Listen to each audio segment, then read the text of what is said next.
Good evening दोस्तों। आपका स्वागत है हमारे YouTube channel science class and GK पर। सारे लाइव आ जाइए फटाफट, फिर हमारा लेक्चर स्टार्ट करते हैं। आज आपके 10th क्लास साइंस का जो आपके ह्यूमन रेस्पिरेटरी सिस्टम है उसके बारे में पढ़ने वाले हैं।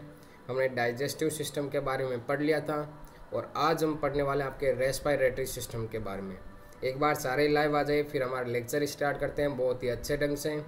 जो भी नए जुड़ रहे हैं वो इस चैनल को लाइक शेयर एंड सब्सक्राइब कर देना। एक बार लाइव आ जाओ, जो भी लाइव आ रहे हैं इस वीडियो को आगे शेयर कर देना, है ना। जितने मैं हमारी क्लास स्टार्ट कर रहा हूँ, लेक्चर स्टार्ट कर रहा हूँ यहाँ पे, कि जो आपका रेस्पिरेटरी सिस्टम है मानव का, इस रेस्पिरेटरी सिस्टम में ध्यान रखना प्रोसेस क्या होती है।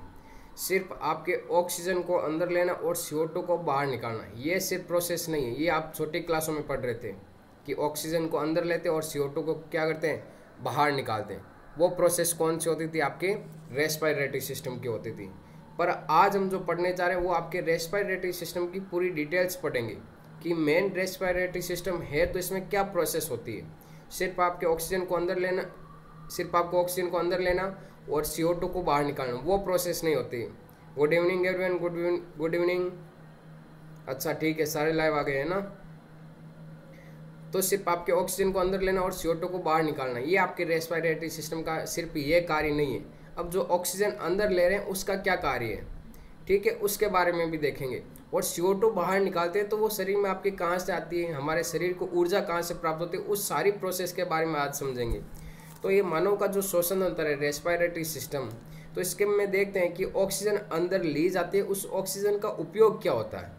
ठीक है, कल हमने जो पाचन तंत्र कंप्लीट किया था, तो पाचन तंत्र में हमने पढ़ा था कि जो भी भोजन होता है उसका अवशोषण कहाँ पे किया जाता है, आपके छोटी आंत के द्वारा। कहाँ पे किया जाता है अवशोषण, छोटी आंत के द्वारा अवशोषण किया जाता है। अब मान लो जो छोटी आंत के द्वारा अवशोषण किया, उसमें क्या होता है, आपके जो अवशोषण किया जाता है वो क्या था, आपके ग्लूकोज था। और ग्लूकोज का फॉर्मूला क्या होता है, C6H12O6, ये ग्लूकोज का फॉर्मूला होता है। और जो हमने ऑक्सीजन अंदर लिए, मतलब ये आपके ग्लूकोज ऑक्सीजन की प्रेजेंस में रिएक्शन करता है।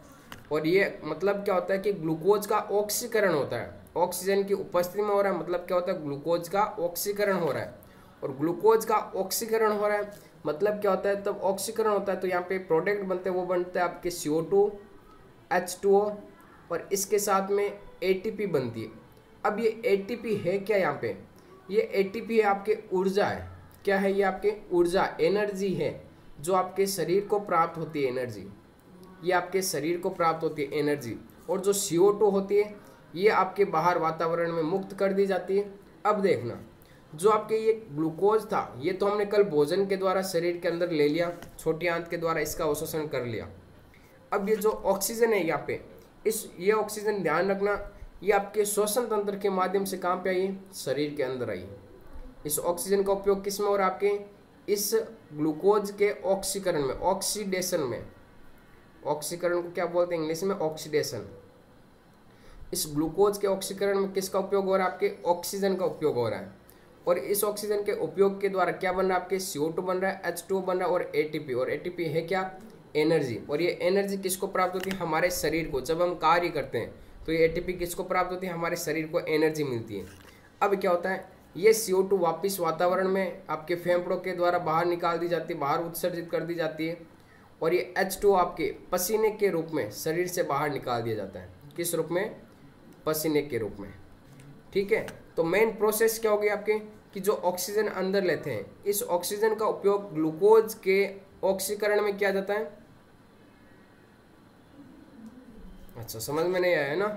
देख इसमें क्या होता है कि जो आपके ये क्या मेन प्रोसेस यहाँ पे ग्लूकोज है। अब ग्लूकोज हमने कल जब पाचन में पढ़ा था, जो कार्बोहाइड्रेट, प्रोटीन, वसा वगैरह लेते हैं, जो आपके ग्लूकोज का ऑक्सीकरण होता है। ठीक है, कार्बोहाइड्रेट के द्वारा क्या बनता है, ग्लूकोज। अब ये ग्लूकोज का जब अवशोषण हो गया, ये किसके पास चला गया, आपके ये चला गया आपके शरीर की कोशिकाओं के पास में, सेल के पास में चला गया। अभी तो इसका कोई कार्य नहीं है कि ग्लूकोज आपके सेल के पास में चला गया। जैसे ही हम श्वसन के द्वारा, रेस्पिरेशन के द्वारा ऑक्सीजन अंदर लेते हैं, तो ये ऑक्सीजन कहाँ पे जाती है, आपके रक्त के माध्यम से। पहले तो फेफड़ों के पास में जाती है, पूरी प्रोसेस पढ़ेंगे हम। पहले तो फेफड़ों के पास में जाती है, फिर रक्त के माध्यम से ये शरीर की कोशिकाओं के पास में जाती है। तो शरीर की कोशिकाओं के पास में पहले तो क्या है, आपके ग्लूकोज है। और बाद में कौन आ गया, आपके ऑक्सीजन आ गया। तो ग्लूकोज और ऑक्सीजन यहाँ पे मिलते हैं, मतलब इनका क्या होता है, ऑक्सीकरण की प्रक्रिया होती है, ऑक्सीडेशन की प्रक्रिया होती है, जिसके द्वारा दो प्रोडक्ट बनते हैं, एक तो CO2 बनता है, एक आपके H2O बनता है। इसके अलावा ATP के रूप में, ATP का पूरा नाम आपके एडिनोसिन ट्राइफॉस्फेट, ATP के रूप में क्या प्राप्त होती है, हमें ऊर्जा प्राप्त होती है, एनर्जी प्राप्त होती है, शरीर को, हमारी शरीर की कोशिकाओं को एनर्जी प्राप्त होती है, जिसके कारण हम काम कर सकते हैं। तो यहाँ पे जो ATP ऊर्जा बनती है वो शरीर को प्राप्त होती है, और ये CO2 बनती है, इसको वापस फेफड़ों के द्वारा बाहर उत्सर्जित कर दिया जाता है, और H2O होता है, इसको पसीने के रूप में बाहर उत्सर्जित कर दिया जाता है। मेन रेस्पिरेशन की ये प्रोसेस है कि जो ग्लूकोज होता है उसका ऑक्सीकरण होता है, किसकी प्रेजेंस में, ऑक्सीजन की प्रेजेंस में, और हमारे शरीर को ऊर्जा प्रदान होती है। ये प्रक्रिया आपके क्या कहलाती है, श्वसन की प्रक्रिया कहलाती है। किसकी प्रक्रिया कहलाती है, श्वसन की। ठीक है, ये हो गया आपके श्वसन की प्रक्रिया यहाँ पे। अब देखते हैं कि श्वसन तंत्र का डायग्राम किस प्रकार से होता है, कौन कौन से भाग है श्वसन के, कौन कौन से भाग सम्मिलित होते हैं, किस प्रकार से ऑक्सीजन अंदर जाती है, उस सारी प्रोसेस के बारे में अभी यहाँ पे पढ़ेंगे। तो सबसे पहले आप इस डायग्राम को समझ लो यहाँ पे। ठीक है, अब डायग्राम में देखना आप, सबसे पहले जो ऊपरी भाग होता है यहाँ पे, जो ऊपरी भाग होता है वो आपके सबसे पहले नासिका के द्वारा प्रारंभ होता है। कहाँ से प्रारंभ होता है, नासिका के द्वारा। ठीक है, नासिका के बाद में आगे चलते हैं तो हमारे गले में यहाँ पे ये स्वर यंत्र आता है, या स्वर यंत्र, या इसे लेरिंग्स बोलते हैं। ठीक है, इस लेरिंग्स में क्या होता है, जब हम श्वास लेते हैं, जब हम श्वास अंदर लेते हैं तो इस लेरिंग्स में जो पर्दा लगा होता है उसमें कंपन होने की वजह से क्या होती है, ध्वनि उत्पन्न होती है। लेरिंग्स में क्या होता है, जैसे श्वास अंदर जाई इसमें कंपन होता है, जो वायु गई अंदर तो उस कंपन के द्वारा क्या होती है, ध्वनि उत्पन्न होती है। ठीक है, तो ध्वनि कैसे उत्पन्न होती है वो मैंने बता दिया। अब क्या होता है कि ये स्वर यंत्र के आगे जो आपकी ये नली लगी हुई, इसे बोलते हैं श्वास नली। क्या बोलते हैं, श्वास नली। अब इस श्वास नली में आप डायग्राम में देखना, इसमें देखो ये सी आकार के छल्ले आपको दिखाई दे रहे हैं, सी आकार की ये संरचना दिखाई दे रही है। आप हाथ लगाकर आपके गले की तरफ यहाँ पे देखना, आप सी आकार की संरचना आपको दिखाई देगी यहाँ पे गले में। तो ये सी आकार की संरचना क्या कार्य करती है, ये कि आपके सी आकार के उपास्थि के छल्ले, मतलब ये क्या करते हैं, श्वास नली को पिचकने से रोकते हैं। किसको, श्वास नली होती है ये हमारी, इस श्वास नली को पिचकने से कौन रोकते हैं, ये आपके सी आकार के छल्ले रोकते हैं। ठीक है, अब क्या होता है, ये श्वास नली आगे चल करके देखो आपके दो भागों में बंट जाती है, अलग अलग भागों में। ये इधर वाला जो फेफड़ा होगा वो कौन सा होगा, आपके दाया फेफड़ा। कौन सा हो जाएगा, दाया, दाया लंग्स हो गया, राइट लंग्स। और इधर वाला कौन सा हो जाएगा, आपके लेफ्ट लंग्स, ये बाया फेफड़ा। ठीक है, श्वास नली आगे चलकर, ये श्वास नली है पूरी, ये श्वास नली आगे चल करके एक तो दाएं भाग में प्रवेश करती है, एक आपके बाएं भाग में प्रवेश करती है। अब क्या होता है, जो दायां फेफड़ा होता है वो क्या होता है, हमारा बड़ा होता है। दायां फेफड़ा क्या होता है, बड़ा। किसके मुकाबले, बाएं फेफड़े के मुकाबले दाएं फेफड़ा क्या होता है, बड़ा। क्यों होता है, क्योंकि दाएं फेफड़े के पास में थोड़ा सा लेफ्ट साइड में क्या आ जाता है, बीच में हृदय आ जाता है। ये हृदय किस तरफ होता है, आपके थोड़ा सा लेफ्ट की साइड में धसा होता है, ये ध्यान में रखना। पूरा लेफ्ट साइड में नहीं होता है, थोड़ा सा लेफ्ट साइड में धसा होने के कारण जो आपके बायां फेफड़ा है वो कैसा होता है, छोटा, जबकि दायां फेफड़ा क्या हो जाता है, आपके थोड़ा सा बड़ा हो जाता है। अब क्या होता है कि जो श्वास नली आगे चल करके जो फेफड़ों में प्रवेश की है, ये देखो आगे फेफड़ों में प्रवेश करने के बाद में ये छोटी छोटी शाखाएं बन गई, इनकी ये शाखाएं बन गई। ठीक है, इन शाखाओं को बोलते हैं श्वसनिकाएं। इन शाखाओं को क्या बोलते हैं, श्वसनिकाएं। ये ध्यान में रखना कि सबसे पहले श्वास नली आगे चलकर दाएं फेफड़े व बाएं फेफड़े में प्रवेश करती हैं, जिन्हें क्या करते हैं, क्या कहते हैं, श्वसनिकाएं। अब ध्यान देना, यहाँ पे जो श्वसनिका के अंतिम सिरे होते हैं, यहाँ पे जो श्वसनिका के अंतिम सिरे होते हैं, यहाँ पे इन अंतिम सिरों पे देखो ये गुब्बारे नुमा आपको संरचना दिखाई दे रही इन श्वसनिकाओं की, ये गुब्बारे नुमा संरचना अनेक सारी। इन गुब्बारे नुमा जो संरचना होती है इन्हें बोलते हैं वायुकुपिका। इन संरचनाओं को क्या बोलते हैं, वायुकुपिका बोलते हैं। अब इन वायुकुपिकाओं का कार्य क्या होता है पता है, इन वायुकुपिकाओं का कार्य होता है कि ये जो भी हम ऑक्सीजन लेते हैं उस ऑक्सीजन को संग्रहित रखते हैं अपने अंदर। का क्या कार्य करती है कि ऑक्सीजन को अपने अंदर संग्रहित रखती है। वायुकुपिका गुब्बारे नुमा संरचना होती है और अपने अंदर क्या रखती है, ऑक्सीजन को संग्रहित रखती है। अब देखना यहाँ पे जो प्रोसेस होती है वो क्या प्रोसेस होती है, और इसके चारों तरफ ये देखो आपके फुफ्फुस आवरण एक झिल्ली पाई जाती है जो इन लंग्स की क्या करती है, सुरक्षा का कार्य करती है। किसका कार्य करती है? लंग्स की सुरक्षा का कार्य करती है। ठीक है। और इनके ऊपर आपने फेफड़ों में देखा होगा कि इनके ऊपर क्या पाई जाती है, आपकी पसलियां या रिब्स पाई जाती है। इनके ऊपर क्या पाई जाती है, आपके रिब्स पाई जाती है। ठीक है। हाँ वापस समझा देता हूँ, है ना। देखो इस डायग्राम में किस प्रकार समझना है आपको। एक बार डायग्राम समझो, फिर आगे की जो प्रोसेस होगी श्वसन की वो पढ़ेंगे हम। इसमें देखना आप डायग्राम में, अगर बफरिंग हो रहा है तो बाद में देख लेना, है ना, क्योंकि नेट प्रॉब्लम हो रही है अभी, इस कारण अभी बफरिंग हो रहा है, वीडियो थोड़ा बीच में अटक भी रहा है। मैं बता देता हूँ, ये श्वास नली आगे चलकर एक तो दाएं भाग में प्रवेश करती है, एक आपके बाएं भाग में। ये हो जाएगा आपका दायां फेफड़ा, दायां लंग्स, और ये कौन सा हो जाएगा, बायां लंग्स। ये जो आपके दाएं और बाएं भाग में प्रवेश करती है, इस दाएं और बाएं भाग को क्या बोलते हैं, आपके मतलब जो आपके दाएं और बाएं भाग में आपके श्वास नली बंट गई है उन्हें बोलते हैं श्वसनी बोलते हैं। क्या बोलते हैं? श्वसनी। अब ये श्वसनी आगे चल करके इसमें देखो आप अनेक शाखाओं में बंट गई। श्वसनी देखो ये एक तो इस शाखा में आ गई, एक इस शाखा में आ गई, एक इस शाखा में, ये अनेक सारी शाखाओं में बंट गई। तो इन शाखाओं को कहते हैं श्वसनिकाएं। क्या कहते हैं? श्वसनिकाएं। और श्वसनिका के अंतिम सिरे देखो ये आपको गुब्बारे नुमा संरचना के रूप में दिखाई दे रहे हैं, अनेक सारे गुब्बारे नुमा संरचना बनी हुई है। इन संरचनाओं को कहते हैं वायुकूपिका। इन संरचनाओं को क्या कहते हैं? वायुकूपिका कहते हैं। और ये वायुकूपिका क्या कार्य करती है, आपके जो ऑक्सीजन होती है उस ऑक्सीजन को संग्रहित करने का कार्य कौन करती है? वायुकूपिका, जिन्हें इंग्लिश में एल्वोलाई कहते हैं। वायुकूपिकाओं को क्या कहते हैं? एल्वोलाई कहते हैं। ठीक है।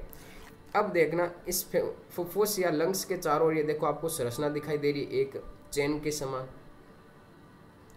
इसको बोलते हैं आपके फुफ्फुस आवरण झिल्ली। क्या बोलते हैं? फुफ्फुस आवरण झिल्ली। मतलब क्या कार्य करती है कि फुफ्फुस को जो पिचकने से रोकती है। मान लो बाह्य आघात किसी कारण वजह से क्या होता है,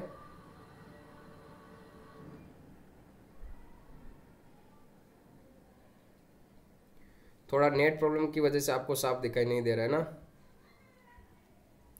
360 पे कर लो, इसकी क्वालिटी आपको क्लियर दिखाई देगा। ये 360 पे कर लो, है ना क्वालिटी।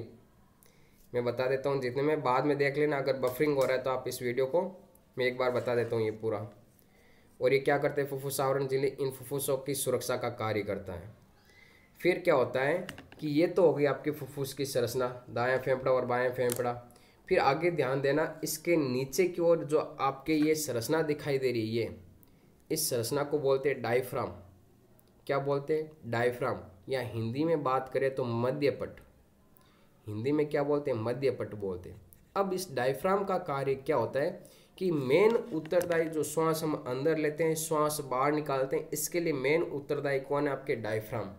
अगर डायफ्राम ऐसा सीधा है आपके, थोड़ा सा अगर ऐसा संकुचित हो जाता है तो क्या होती है, हमारी ऑक्सीजन अंदर प्रवेश करती है। अगर आपके ये डायफ्राम सीधा हो जाता है वापिस, तो जो आपके शरीर के अंदर CO2 होती है वो आपके क्या निकल जाती है? बाहर निकलती है। जब ये डायफ्राम ऐसा होता है, पहला जब डायफ्राम में ऐसा संकुचन होता है तो क्या होता है? ऑक्सीजन अंदर प्रवेश करती है। और जब ये डायफ्राम ऐसा सीधा हो जाता है वापिस, तो क्या होता है? CO2 क्या होती है? आपके बाहर निकल जाती है। प्रोसेस समझ में आ गई? डायफ्राम की संकुचन होता है, ऑक्सीजन अंदर प्रवेश, वापिस सीधा होता है, CO2 बाहर निकल जाती है। ठीक है।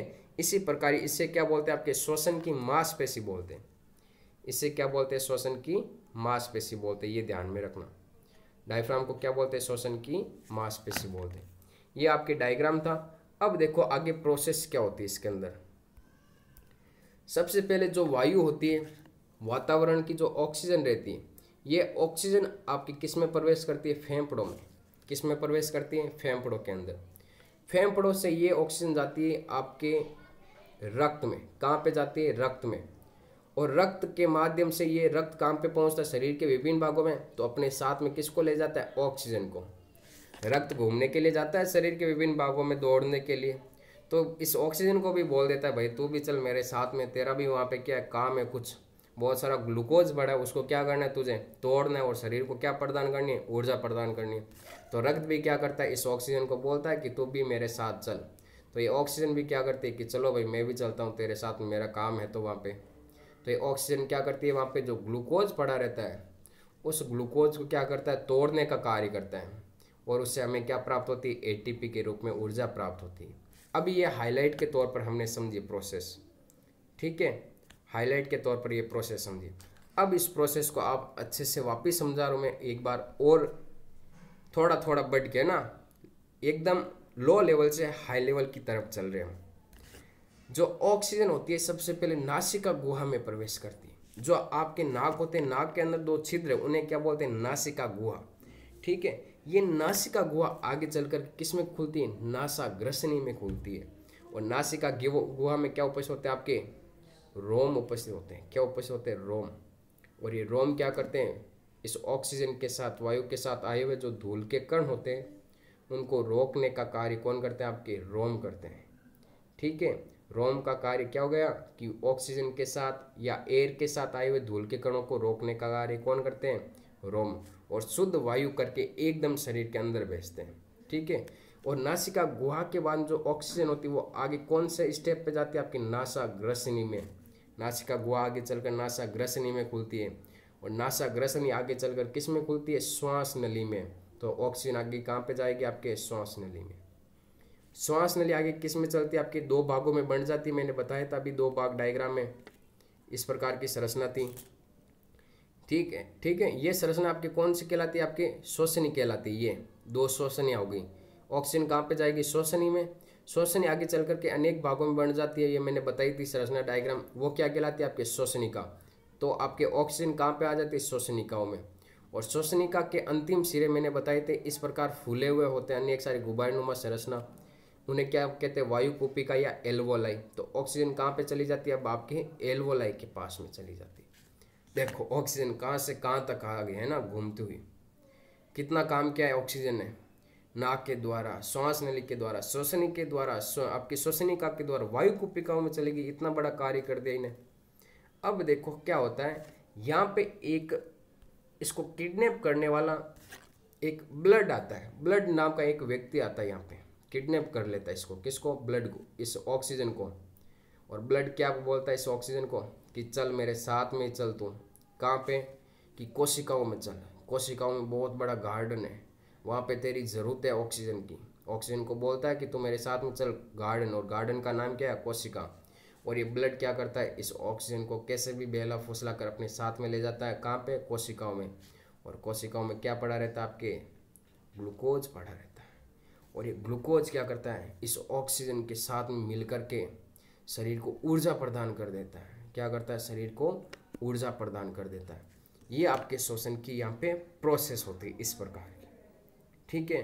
और ऊर्जा प्रदान करता है, और वापस जो CO2 निकलती है वो आपके फेफड़ों में चली जाती है वापस रक्त के द्वारा, ठीक है। और रक्त के द्वारा फेफड़ों में जाती है, वायु कुपिकाओं में बढ़ जाती है, और वायु कुपिकाओं के द्वारा जैसे ही डायफ्राम में वापस शीतलन होगा ऐसे, तो जो आपके CO2 होगी वो आपके बाहर निकल जाएगी। ये आपकी नॉर्मल प्रोसेस किसकी थी, आपके श्वसन की प्रोसेस थी, ठीक है। अभी मैं किन्हीं कारणों की वजह से मैं इस क्लास को यहीं पे एंड कर रहा हूँ, ठीक है। कुछ प्रॉब्लम्स है यहाँ पे लाइट्स की, तो इस क्लास को मैं अभी यहीं पे एंड कर रहा हूँ। बाकी क्लास हम कल करेंगे, ठीक है। कुछ कारणों की वजह से मैं इस क्लास को यहीं पे एंड कर रहा हूँ, बाकी क्लास हम कल करेंगे। श्वसन तंत्र के बारे में कल अच्छे से वापस समझेंगे। अच्छे से पढ़ते रहिए आप। अगर कोई भी प्रॉब्लम हो तो कमेंट बॉक्स में आप टाइप कर सकते हैं।